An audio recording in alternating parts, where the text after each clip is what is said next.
डनकाशी news channel, सच है तो बोलेगा।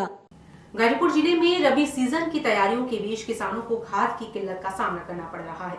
जिले के विभिन्न खाद वितरण केंद्रों पर किसानों की भारी भीड़ देखी जा रही है, लेकिन लंबे इंतजार के बावजूद उन्हें पर्याप्त मात्रा में खाद नहीं मिल पा रहा है। खासकर रेलवे स्टेशन रोड स्थित जिला सहकारी संघ लिमिटेड के विक्रय केंद्र पर किसानों की लंबी कतारें दोपहर तक लगी रही। यहां पहुंचे किसानों ने बताया कि 2 दिन पहले घंटों लाइन में लगकर टोकन प्राप्त किया था, जिसके आधार पर 2 बोरी खाद मिलने का वादा किया गया था, लेकिन आज सिर्फ 1 बोरी खाद ही दी गई। लाइन में खड़े किसान निराश और नाराज नजर आए। उन्होंने कहा कि बार बार चक्कर काटने और घंटों लाइन में खड़े रहने के बावजूद उन्हें जरूरत के अनुसार खाद नहीं मिल रही है। वहीं दूसरी ओर जिला कृषि अधिकारी उमेश कुमार ने खाद की किल्लत से इनकार किया है। उन्होंने कहा कि जिले में 9,377 मीट्रिक टन यूरिया और 6,044 मीट्रिक टन डीएपी उपलब्ध है। अब तक 30,486 मीट्रिक टन यूरिया का वितरण किया जा चुका है, जो पिछले साल की तुलना में 10% अधिक है। कृषि अधिकारी ने किसानों की शिकायतों पर प्रतिक्रिया देते हुए कहा कि जिन किसानों को 1 ही बोरी खाद दी गई, वे अपनी खतौनी साथ नहीं लाए थे, जबकि वितरण के समय प्रमाण पत्र अनिवार्य है। हालांकि किसानों की माने तो प्रक्रियाओं की जटिलता और व्यवस्थाओं की कमी की वजह से उन्हें भारी परेशानियों का सामना करना पड़ रहा है। कई किसानों ने कहा कि भले ही अधिकारी स्टॉक की बात कर रहे हों, लेकिन गांव से शहर तक आने जाने में खर्च और समय दोनों की बर्बादी हो रही है और फिर भी खाद पूरी नहीं मिल रही।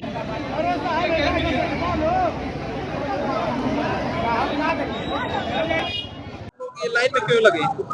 लाइन में लगे हैं खाद के लिए। क्या बताएंगे, क्या समस्या आ रही है? समस्या तो परसों दिन भर इसी तरह लाइन में हम लोग रहे। टोकन मिला। आज बोले थे कि सोमवार को सुबह आइएगा, टाइम से आपको खाद मिल जाएगा। 2 बोरी मिलेगा एक पर्ची पर। यहाँ आने के बाद वो भी घाम में लाइन लगाने के बाद 1 बोरी का आदेश हुआ कि 1 बोरी मिलेगा। कब से आप लोग लाइन में लगे? सुबह ही से हैं, 7 बजे 8 बजे से हम लोग आ गए। समय पर खाद मिलता तो किसानों का कल्याण हो जाता, मगर वो भी खाद मिल रहा है, ब्लैक मिल रहा है, तो वो 1,000 रुपया 1200 1500 कोई कीमतें नहीं है यूरिया का, जो 250-300 रुपये का दाम है। नहीं, कमी नहीं है, इसलिए कि लगातार हमारे यहाँ सप्लाई हो रही है। आज की डेट में भी गाजीपुर में 9,377 मीट्रिक टन यूरिया हमारे पास उपलब्ध है। डीएपी 6,044 मीट्रिक टन उपलब्ध हमारे पास है, स्टॉक है। और अभी तक जनपद गाजीपुर में 30,486 मीट्रिक टन का वितरण भी हो चुका है यूरिया का। 9,251 मीट्रिक टन का डीएपी का वितरण हो चुका है। कहने का ऐसा है, लगातार जनपद में उर्वरक की आपूर्ति हो रही है और वितरण भी हो रहा है। लगभग जो डेटा मैंने बताया, इतना अभी तक वितरित हो चुकी है। और पिछली साल से लगभग 3 मीट्रिक टन के आसपास ज़्यादा यूरिया हम लोगों ने बांटा है। तो कहने का ऐसा, हमारे पास यूरिया की कोई कमी नहीं है। और अभी मैं बताना चाहूँगा, कल पिछले 27-26 में 100 मीट्रिक टन की इफ़को यूरिया की आपूर्ति जनपद में हुई है, जिसका हम लोग सभी समितियों के माध्यम से वितरण करवा रहे हैं।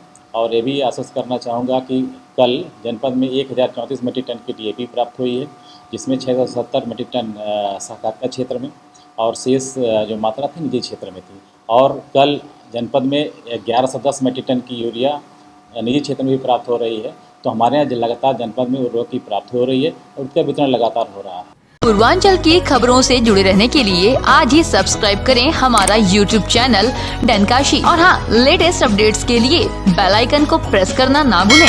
और आपके पास है कोई जानकारी या है कोई सूचना, तो हमारे दिए गए नंबर पर आप हमसे संपर्क कर सकते हैं।